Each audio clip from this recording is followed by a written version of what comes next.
जब चाइना के AQI 700 पार पहुंचता है तो वो इसे इमरजेंसी वॉर घोषित कर देते हैं। Beijing has a pollution problem. At one point reaching 755. China tonight, the air is so thick with pollution. China was grappling with one of the worst air pollution crises in the world. China has spent another day blanketed by dangerous air. China are telling drivers to leave their cars at home because of extreme air pollution.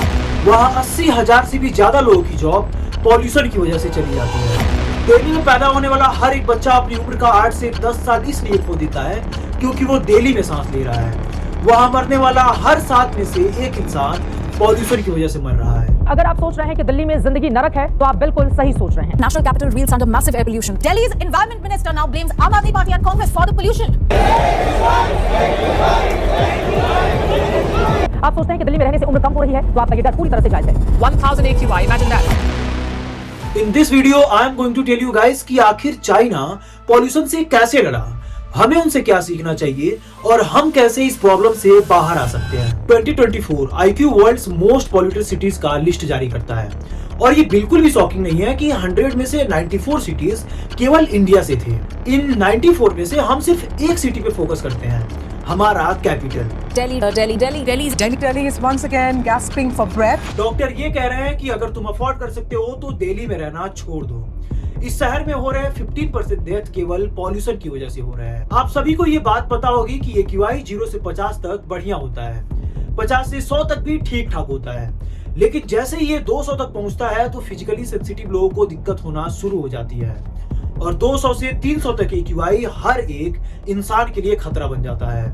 300 से 400 तक serious health affect करता है और जैसे ही ये 400 से 500 तक पहुंचता है तो यूं समझो कि आप हवा में नहीं जहर में सांस ले रहे हो।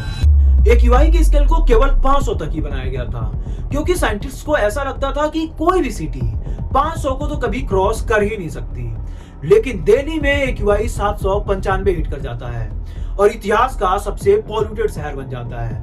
इवन दिल्ली में कुछ जगहों पे AQI 1700 तक पहुंच चुका था। दिल्ली में रहने वाले छोटे छोटे बच्चों के लंग्स 40 सालों से चैन स्मोकिंग करने वालों के लंग्स के जैसे दिखते हैं और ये बच्चे कभी भी सिगरेट को हाथ तक नहीं लगाए हैं। अगर ये कुछ किया है तो सिर्फ दिल्ली की जहरीली हवा में सांस ले रहे हैं। रिसर्च ये बताते हैं कि दिल्ली में पैदा होने वाला हर एक बच्चा अपनी उम्र का 8 से 10 साल इसी जहरीली हवा में सांस लेने की वजह से खो देता है। अगर आप देश की राजधानी में पॉल्यूशन जैसे सीरियस प्रॉब्लम को फिक्स नहीं कर सकते हो और वो भी तब जब आपके पास सारे रिसोर्सेस हो, सारा पॉलिटिकल पावर हो, तो मुझे नहीं लगता है कि देश का कोई दूसरा शहर इस प्रॉब्लम से बाहर आने के बारे में कभी सोच भी पाएगा। और आपको क्या लगता है कि सच में इस प्रॉब्लम को फिक्स नहीं किया जा सकता? ना, सच में दिल्ली पहला ऐसा शहर नहीं है जो इस प्रॉब्लम को फेस कर रहा हो। इसके पहले भी बहुत सारे सिटीज इस प्रॉब्लम को फेस किए हैं और उसे सॉल्व भी किया है। अगर बीजिंग शहर को ही देखें तो 2013 में वहां की भी हवा जहरीली हो चुकी थी। AQI 750 के पार पहुंच चुका था। इंटरनेशनल मीडिया उन्हें एयर पॉकलिप्स बुलाने लगी थी। लोगों को हमेशा मास्क लगाना पड़ता था। हॉस्पिटल्स में मरीजों की बाढ़ आ चुकी थी। इवन रोड के उस पार भी दिखाई नहीं देता था। लेकिन 2024 तक बीजिंग एयर पॉल्यूशन को 90% तक रिड्यूस कर देता है और सीरियसली वो इस प्रॉब्लम को सिर्फ एक डेकेड के भीतर ही सॉल्व कर देते हैं। और हम क्या कर रहे हैं? पॉल्यूशन मॉनिटर पे कटिंग एज टेक्नोलॉजी का यूज ताकि पॉल्यूशन कम हो जाए और इस साल मोस्ट पॉल्यूटेड सिटीज के लिस्ट से हमारा नाम बाहर आ जाए। देखो, मैं नहीं कह रहा कि पूरी गवर्नमेंट ही करप्टेड है, लेकिन अब कंट्रोल हाथ से बाहर जा रहा है क्योंकि जब बीजिंग 10 सालों के भीतर इस क्राइसिस को सॉल्व कर सकता है तो आखिर हम क्यों नहीं कर पा रहे हैं? एक्चुअली साइंटिस्ट के हिसाब से दिल्ली की जियोग्राफी थोड़ी सी अलग है। अगर आप इसे ध्यान से देखो तो ये एक जियोग्राफिकल बॉल के जैसे दिखता है, लेकिन ऐसा नहीं है कि सिर्फ दिल्ली इसे फेस करता है। चाइना भी सेम इशू फेस करता है और इसी वीडियो में मैं आपको बताऊंगा कि उन्होंने इस इशू को कैसे हैंडल किया। तो दिल्ली के नॉर्थ में 8000 मीटर ऊंचा हिमालय है, वेस्ट और साउथ में अरावली की पहाड़ियां हैं, इसीलिए जो भी पॉल्यूशन यहाँ पे प्रोड्यूस होता है इसी जियोग्राफिकल बॉल में ट्रैप होकर रह जाता है। ऐसा मानो कि ये एरिया एक जेल है और जो भी माइक्रो पार्टिकल्स इस एरिया में आते हैं यही प्रिजनर बन जाते हैं। इन्हीं माइक्रो पार्टिकल्स को PM 2.5 कहते हैं। बेसिकली ये पार्टिकल्स 2.5 माइक्रोमीटर से भी छोटे होते हैं। यूं समझो कि ये हमारे बालों की मोटाई से भी 30 गुना ज्यादा छोटे।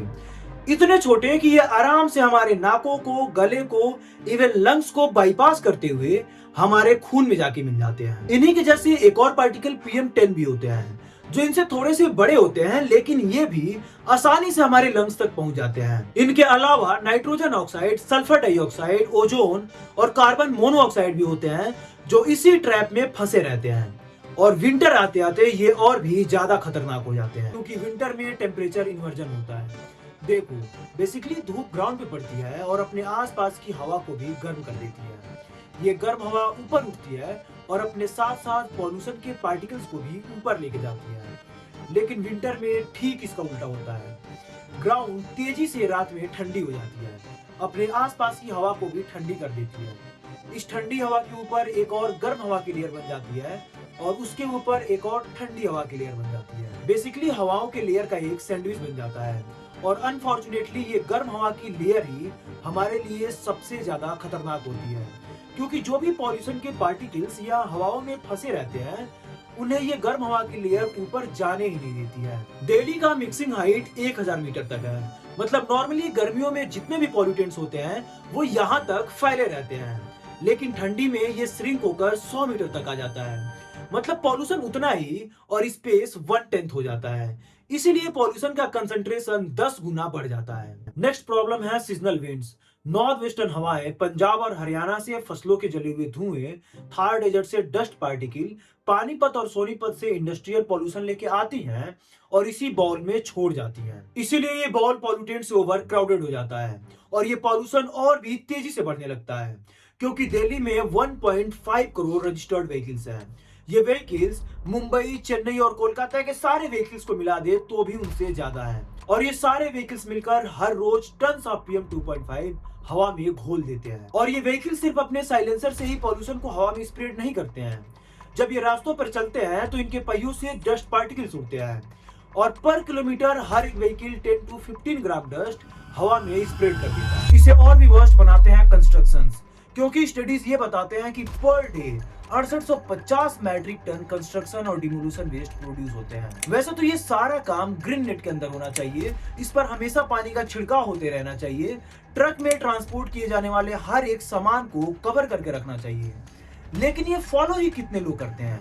सिर्फ 30%। नेक्स्ट प्रॉब्लम है जिसे हर कोई ब्लेम करता है, स्टबल बर्निंग। अक्टूबर से नवंबर के बीच पंजाब और हरियाणा के किसान 35 मिलियन टन पैडी स्ट्रॉ जला देते हैं, क्योंकि उन्हें नेक्स्ट फसल 10 से 20 दिनों के अंदर ही लगाना होता है, इसीलिए वो पुआल को जला देते हैं। और आपको पता है पीक बर्निंग डेज में 40% PM 2.5 तो केवल यही बढ़ा देते हैं। अब ये सारी चीजें मिलकर एक ऐसे शहर को बर्बाद कर रही हैं जिससे करोड़ों लोगों की सांसें चलती हैं, जिससे करोड़ों लोगों का घर चलता है, जहां से पूरा देश कंट्रोल होता है। लेकिन चलो अब ठीक इसी के जैसे एक दूसरे शहर के बारे में बात करते हैं, बीजिंग, जो इसी का जियोग्राफिकल क्लोन है, जिसके नॉर्थ में यान माउंटेन, वेस्ट में Taihang mountain, same bowl effect, same temperature, same mixing height, जो गर्मियों में 1500 मीटर से घटकर ठंडियों में 200 मीटर तक आ जाता है। इनका तो जियोग्राफी दिल्ली से भी बेकार है, जहां भी हर विंटर में हबे और सैंडोंग के फार्मर्स फसलों के वेस्ट को बर्न करते हैं। इसके ऊपर से बीजिंग में भी गोबी डेजर्ट से रेत की आंधी आती है, जो 50 मीटर तक विजिबिलिटी को कम कर देती है। तो अगर हम देखें तो जितने प्रॉब्लम्स दिल्ली फेस कर रहा है वो सारे प्रॉब्लम्स बीजिंग भी फेस करता है। 2013 में बीजिंग का PM 2.5 755 माइक्रोमीटर से भी ज्यादा पहुंच चुका था। मतलब WHO ने जितना लिमिट सेट किया था, इनका एनुअल एवरेज उससे भी 9 गुना ज्यादा रहता है। अभी इनका एनुअल एवरेज घटकर 29 पर आ चुका है। आसमान नीला और साफ है, बाहर कैफे में आउटडोर सीटिंग बना दी गई है, बच्चे बाहर चैन से खेल पा रहे हैं, लोग बिना मास्क के रोडों पे घूम पा रहे हैं, हॉस्पिटल्स में पैदा होने वाले बच्चे गहरी सांस ले पा रहे हैं। तो बीजिंग ने इस प्रॉब्लम को सॉल्व करने के लिए एग्जैक्टली किया क्या? तो दोस्तों, चाइना का सबसे पहला स्टेप सबसे ज्यादा टफ था, क्योंकि वो पहले स्टेप में 2000 से भी ज्यादा फैक्ट्रीज को शट डाउन कर देते हैं। चाइना की सबसे बड़ी स्टील कंपनी सोंगएंग को बीजिंग से हटाकर सबे में रिलोकेट कर दिया जाता है, जबकि ऐसा करने में उनका $15 मिलियन से भी ज्यादा का नुकसान हो जाता है। ऐसा करने से 80,000 से भी ज्यादा लोगों की जॉब चली जाती है, लेकिन फिर भी वो ऐसा करते हैं, क्योंकि ये करना जरूरी था। दूसरे स्टेप में वो मिलियंस ऑफ घरों में लकड़ी और कोल के जल रहे चूल्हे को गैस और इलेक्ट्रिक हीटर से सब्सिडी दे देकर रिप्लेस करवाते हैं। स्टेप 3 में बीजिंग हिस्ट्री का सबसे तेज ट्रांसपोर्ट एक्सपेंशन करता है। वो अपने सबवे नेटवर्क को काफी तेजी से बढ़ाता है। 2000 तक उनके पास 54 किलोमीटर के सिर्फ 2 ही ट्रैक थे, लेकिन वो अभी अपने ट्रैक को हजारों किलोमीटर से ज्यादा तक फैला चुके हैं। ये ग्लोबल इलेक्ट्रिक बस मार्केट में भी डोमिनेट करते हैं और अपने पूरे शहर में हजारों इलेक्ट्रिक बस चलाने लगते हैं, जिससे पब्लिक ट्रांसपोर्ट चीपर और क्लीन हो जाता है और लोग अपनी कार और बाइक से ज्यादा पब्लिक ट्रांसपोर्ट को प्रीफर करने लगते हैं। बेसिकली ये एक सिंपल सा गेम प्ले करते हैं जिसमें पॉल्यूशन फैलाने वाली चीजों को ये लोग महंगी और क्लीन चीजों को सस्ती कर देते हैं। वो पूरे शहर में 54 मिलियन से भी ज्यादा ट्री प्लांट करवाते हैं, जिससे उनके मेंटेनेंस के लिए बहुत सारे जॉब भी क्रिएट होते हैं। स्टेप 4 में ये स्टेबल बर्निंग को टारगेट करते हैं। ये उन्हें बैन नहीं करते हैं, बल्कि ये बायोमास प्लांट स्टेब्लिश करवा देते हैं, जो किसानों से स्टेबल को अच्छे रेट पर खरीद लेते हैं और किसानों को सस्ते रेट पे मशीन प्रोवाइड करवाते हैं, जो स्टेबल को डायरेक्टली मिट्टी में कन्वर्ट करता है। स्टेप 5 में ये इन सारी चीजों को स्ट्रिक्टली फॉलो करवाते हैं। फायर की मॉनिटरिंग 24/7 सैटेलाइट से की जाती है। गवर्नमेंट ऑफिशियल्स को ये ऑर्डर दिया जाता है कि अगर कहीं भी आग लगता है तो उसे 2 घंटे के अंदर बुझाओ या फिर तुम पर पेनल्टी लगेगी। और ये सारी समस्याएं सिर्फ 10 साल के अंदर ही सॉल्व हो जाती हैं। तो अब क्वेश्चन ये है कि आखिर ये सेम काम हम क्यों नहीं कर पा रहे हैं? तो चलो इस प्रॉब्लम को जड़ से समझते हैं। असल में दिक्कत यह है कि इंडिया में पॉल्यूशन के लिए अकाउंटेबिलिटी कोई लेने के लिए तैयार ही नहीं है। मिनिस्ट्री ऑफ अर्थ साइंस कहती है कि दिल्ली के PM 2.5 में व्हीकल्स का 40% कंट्रीब्यूशन है। सफर कहता है 39%, IIT कानपुर कहता है 25%, जबकि टेरी कहता है कि नहीं, इसमें रोड डस्ट का 35% कंट्रीब्यूशन है।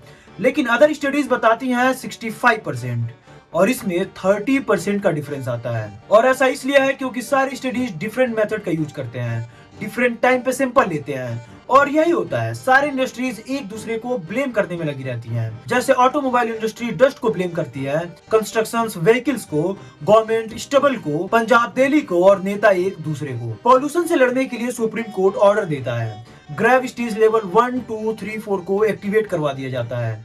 स्कूलों को बंद करवा दिया जाता है, कंस्ट्रक्शंस को बैन करवा दिया जाता है, हर जगह पानी का छिड़काव किया जाता है। ठंडी खत्म होती है, एक UI गिर के 200 तक आ जाता है और हम विक्ट्री घोषित कर देते हैं। लेकिन फिर अक्टूबर आता है और सेम साइकिल रिपीट होती है और हम कभी भी एक स्टेबल सॉल्यूशन पे नहीं पहुंच पाते हैं। जैसे गवर्नमेंट सब्सिडी पर किसानों को हैप्पी सीडर्स मशीन प्रोवाइड करवाती है। एक्चुअली ये मशीन गेहूं को डायरेक्टली खेत में प्लांट कर देता है, जिससे किसानों को पराली जलाने की जरूरत नहीं पड़ती है। लेकिन इन सब्सिडाइज्ड सीडर्स का शॉर्टेज हो जाता है, मतलब ये कुछ ही किसानों को मिल पाता है और बहुत लोगों तक तो पहुंच ही नहीं पाता है। इसीलिए उनके पास फिर वही ऑप्शन बचता है, स्टेबल बर्निंग। लेकिन क्या सच में गवर्नमेंट इन मशीनों को अफोर्ड नहीं कर सकती? और अगर नहीं तो टैक्स पेयर्स का पैसा कहाँ जा रहा है? और अथॉरिटी क्यों बैठी है सिर्फ पेमेंट के लिए? आखिर वो इस प्रॉब्लम का सॉल्यूशन क्यों नहीं खोजना चाहते हैं? कभी आपने सोचा है कि उन बच्चों के लंग्स को कैसे बचाएं जो दुर्भाग्य से दिल्ली में पैदा हो रहे हैं? देखो, 2019 में India national clean air programme launch करती है, जिसके लिए 19,700 करोड़ रुपए अलॉट किया जाता है। 2024 आते आते इसका सिर्फ 56% यूटिलाइज हो पाता है और अभी भी गवर्नमेंट के अकाउंट में 8,000 करोड़ रुपए बचे हुए हैं। और जो पैसे खर्च हुए हैं उसमें से 64% डस्ट कंट्रोल को मेजर करने के लिए, रोड पर पानी छिड़कने के लिए, लगभग 15% बायोमास बर्निंग के लिए, 13% व्हीकल एयर पोल्यूशन के लिए और 0.6% इंडस्ट्रियल पोल्यूशन के लिए। इससे साफ साफ पता चलता है कि इस बजट का यूज इफिशिएंटली किया ही नहीं गया है। लेकिन आप जानते हो बीजिंग ने हमसे अलग क्या किया?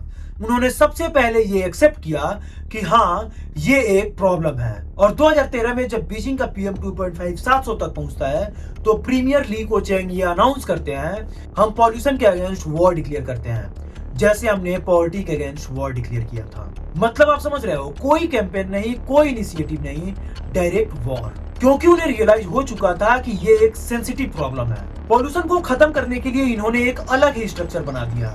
गवर्नमेंट ऑफिशियल्स के प्रमोशन को इन्होंने एयर क्वालिटी इंप्रूवमेंट से जोड़ दिया।